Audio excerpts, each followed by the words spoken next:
Tu peux être seulement ce que tu penses pouvoir devenir. Tu peux avoir seulement ce que tu penses pouvoir obtenir. C'est la principale loi de la nature.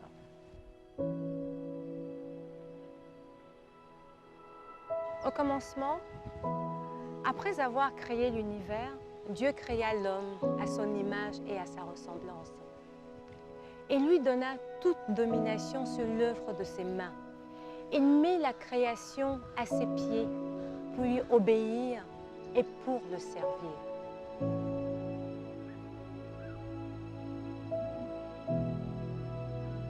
Notre unique moyen de communication avec l'univers, ce sont nos pensées, les ondes cérébrales que nous émettons.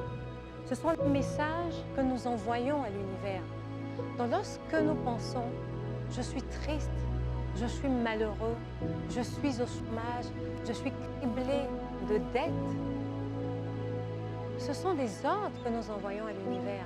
Et l'univers n'a d'autre choix que de réaliser ce que nous demandons. Parce que depuis l'origine, depuis le commencement, elle a reçu comme instruction de réaliser tout ce que nous souhaitons concernant notre propre vie.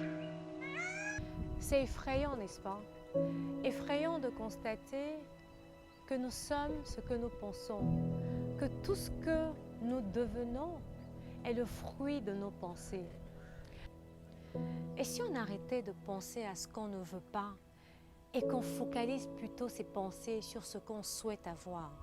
Et si on arrêtait de penser à cette situation de chômage qui nous accable et qu'on imagine plutôt le boulot dont on rêve?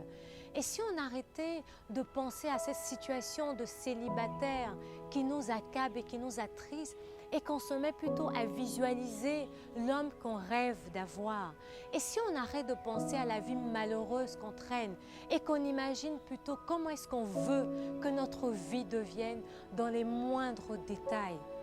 Envoyons les messages positifs qu'il faut à l'univers.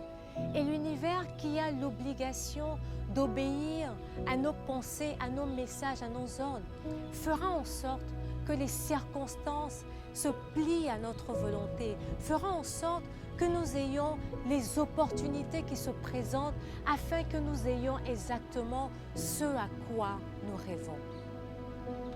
Avec nos pensées, nous construisons notre monde. C'est un pouvoir exceptionnel qui nous est donné. Alors s'il manque quelque chose dans ta vie, c'est que cette chose manque dans tes pensées. Puisque tout, prends soin du jardin de tes pensées.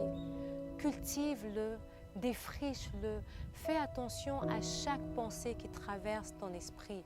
La bonne nouvelle, c'est que le cerveau ne peut penser qu'à une seule chose à la fois. Donc ça veut dire que nous avons la possibilité de pouvoir identifier chacune de nos pensées, savoir si ce sont des pensées négatives ou positives, et lorsque ce sont des pensées négatives, pouvoir les changer. Donc à chaque fois que tu fais attention aux pensées qui traversent ton esprit, chaque fois que tu identifies, chaque fois que tu perçois une pensée négative, remplace-la automatiquement par la pensée opposée. Fais cet exercice tous les jours de ta vie. Fais cet exercice à chaque moment. Fais attention à tout ce qui passe par ton esprit. Et à force, ça deviendra une habitude. À force, ton esprit ne sera traversé que par des pensées positives, par des pensées constructives. Ton esprit sera focalisé sur ce que tu veux accomplir, sur ce que tu te souhaites, sur ce que tu veux que ta vie devienne. Et en ce moment-là, crois-moi, tu attireras à toi les circonstances qu'il faut. Les opportunités se présenteront et tu auras la vie que tu rêves d'avoir.